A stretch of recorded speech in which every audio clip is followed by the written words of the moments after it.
সব কটা আওয়ামী লীগের লুঙ্গির তলে ছিল। আপনি লন্ডনে ছিলেন, আপনার লোক কোথায় ছিল?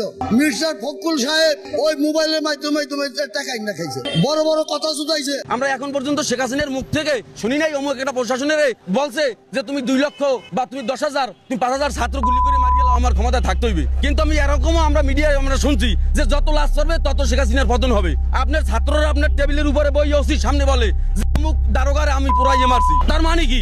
অনেক ছাত্ররা বলছে যে মেট্রো রেলে আমরা আগুন দিছি।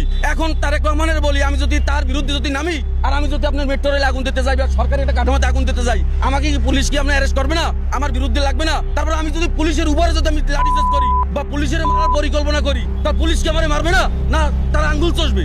পুলিশের আমরা মানুষ মনে করি না, তারা এই দেশের মায়ের সন্তান না? তারাই আপনারা এখন দেখেন, এখন যে সরকারে আসছে চেহার বাঁচানোর জন্য সে হুকুম যেভাবে দেবে ওসি থানার সে এই রকমের পালন করবে। আপনার আমি এই দেশের পক্ষে আমি যদি কথা বলতে যাই, আমার কিনা রাষ্ট্র বিরোধী একটা